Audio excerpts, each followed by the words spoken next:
Hello, my name's Thomas. Today I am heading down to the west side of Manhattan to pick up my passport because I got a visa. I got a visa to visit China.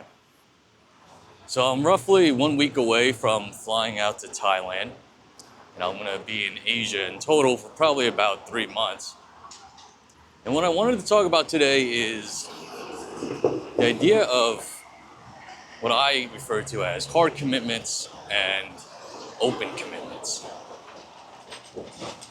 And this idea also exists in the business world. So a hard commitment is generally something governed by a contract. So if you buy a car, if you buy a house, or even if you're doing something like renovations, or you hire, like a landscaper, a lot of times, well, pretty much all the time, those situations are governed by contracts because the contracts lay out what each side has to do.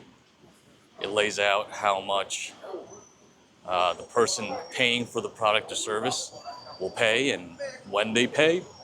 And on the other end, whoever is providing the product or service, it lists out all the things they have to do.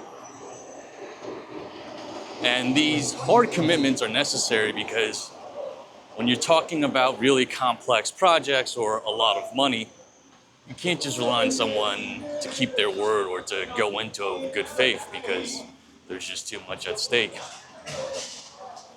On the flip side, what they call a soft commitment is essentially something like a verbal promise. A verbal promise, or maybe even a written promise, but something that's essentially not backed by anything. So, for example, if I promise to you,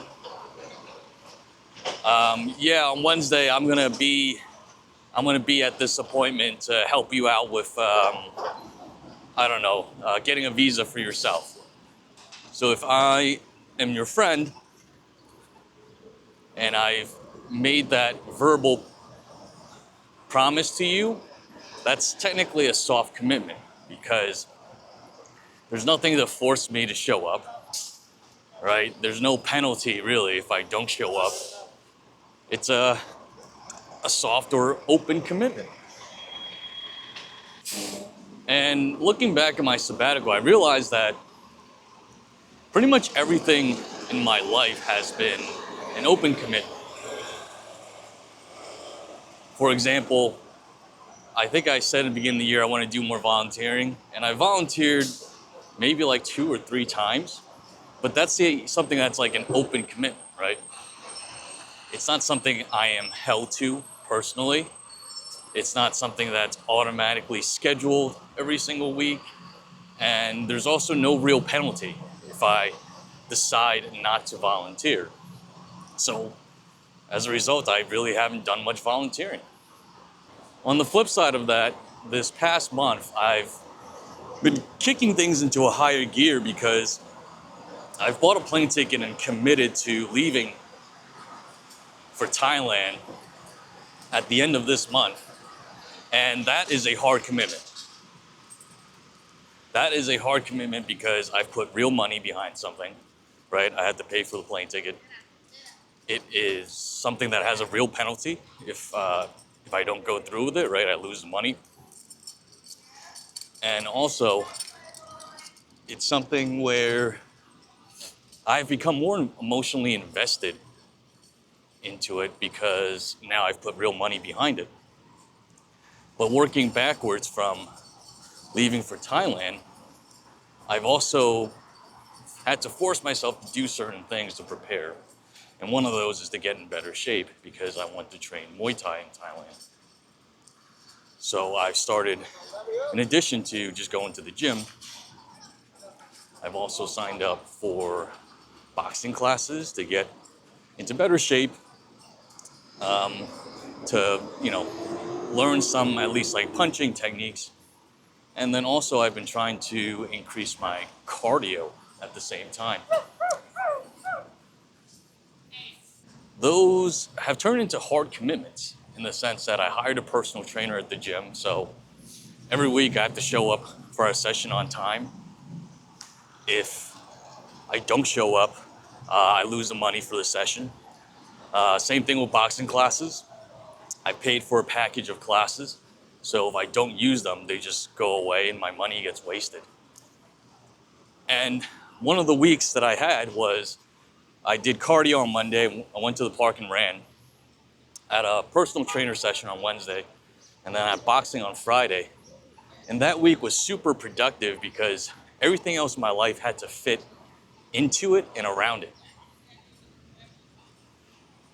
So on Tuesday of that week, I went to my friend's place. I gave her my old AC. I helped her install it because we were in the middle of a heat wave and I didn't want her to not have an AC in her apartment for several days.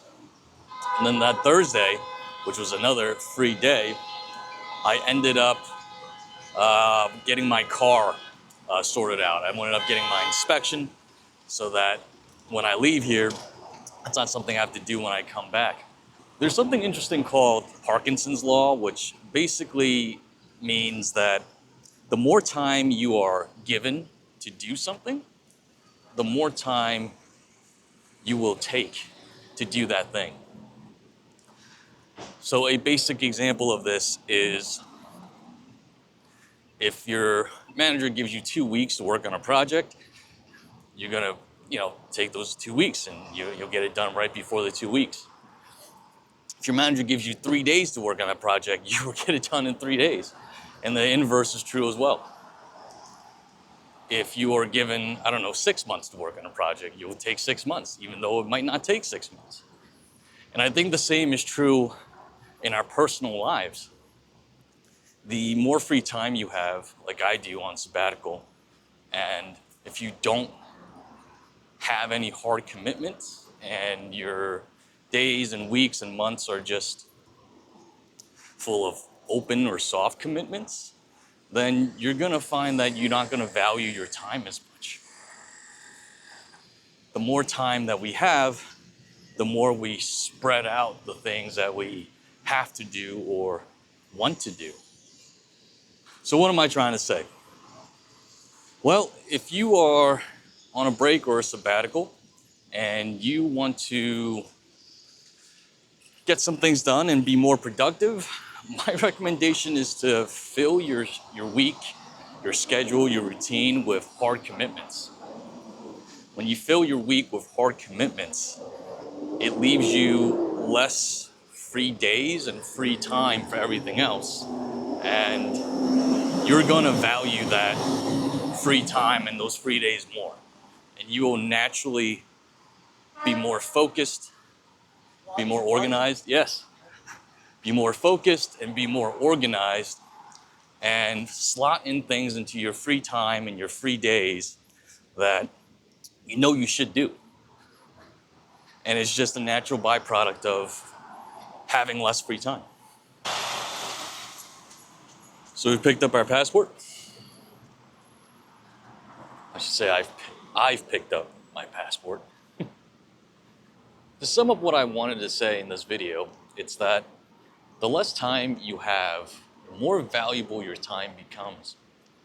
And that also fits in terms of free time. The less free time you have, the more you will value that free time. So if you are someone on a break or on sabbatical like me and you feel like you're not making much progress towards some productive things you want to work on, then you should fill up your schedule with more hard commitments. And I know that sounds counterintuitive.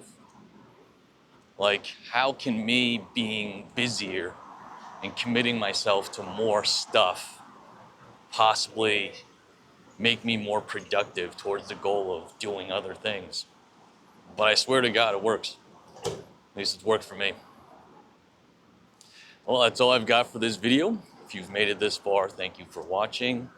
As always, take care of yourself, and if you can, someone else too.